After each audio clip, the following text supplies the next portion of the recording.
நிறைய பேர் வந்துட்டு முதியவர்கள் வந்து பேஷண்ட்டாக வருவாங்க. ஸோ அவங்க வந்து அடிக்கடி கேட்குற கேள்வியே என்னன்னு பார்த்தீங்கன்னா, எங்களுக்கு வந்து ட்ரீட்மெண்ட் வந்து எப்படி இருக்கும்? நாங்கள் வந்து எப்போவுமே எடுத்துகிட்டே இருக்கணுமா? டெய்லி ட்ரீட்மெண்ட் எடுக்கணுமா? இல்லாட்டி மாதத்துக்கு ஒரு முறை எடுக்கலாமா? இல்லை 15 நாளுக்கு ஒரு முறை எடுக்கலாமா? அப்படின்ட்டு கேட்பாங்க.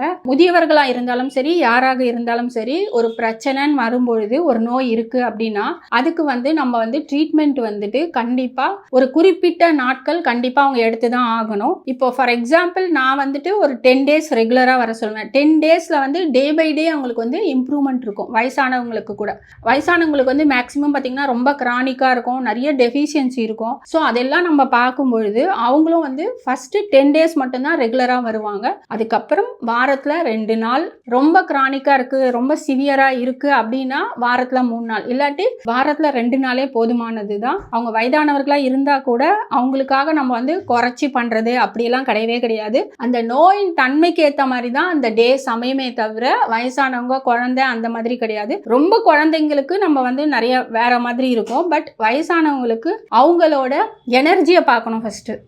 வயசானவங்கன்றதுக்காக எல்லாருக்குமே வந்துட்டு ஒரே மாதிரி ஸ்டிமுலேஷன் கண்டிப்பா இருக்காது. இது வந்து பேஷண்ட் டு பேஷண்ட் வேரி ஆகும் கண்டிப்பா. ஏன்னா ஒருத்தரோட உடல்நிலை வந்து இன்னொருத்தர் மாதிரி இருக்காது. 2 பேருக்கு பார்க்கின்சன்ஸ் இருக்கு அப்படின்னா 2 பேருமே வந்து ஒரே மாதிரியான ட்ரீட்மெண்ட் கண்டிப்பா இருக்காது. ஏன்னா ஒரு பேஷண்டோட பார்க்கின்சன்ஸ் சிம்டம்ஸ் வந்து வேற மாதிரி இருக்கும், இன்னொருத்தருக்கு வேற மாதிரி இருக்கும். ஸோ அதுக்கு ஏற்ற மாதிரி தான் நம்ம ட்ரீட்மெண்ட் இருக்கும். அதனால வந்து எல்லாருக்குமே வந்து ஒரே மாதிரி இருக்கவே இருக்காது. அதனால ஃப்ரீக்வன்சின்னு பார்க்கும்பொழுது நீங்க கண்டிப்பா 10 நாளுக்கு அப்புறம் வாரத்தில் 2 நாள் மேக்ஸிமம் வந்தாலே போதும். அதே மாதிரி அவங்க வந்து 1 மாசமோ இல்லை 2 மாசமோ 3 மேக்ஸிமம் 3 மாசம் தான். அதுக்குள்ள வந்து 1 மாசம் வரவங்களும் இருக்காங்க, 2 மாசத்துல சரியாயிடுறவங்களும் இருக்காங்க, இல்லைன்னா சில பேருக்கு 3 மாசம் ஆகும். ஏன்னா அவங்களோட உடல்நிலையை பார்த்து அதுக்கு ஏற்ற மாதிரி தான் பண்ணுவோம். அதனால நீங்க வந்து கவலைப்பட தேவையில்ல. ஆனால் ஒரு ட்ரீட்மெண்ட்டுக்கும் உங்களுக்கு வந்து கண்டிப்பா இம்ப்ரூவ்மெண்ட் இருக்கும்.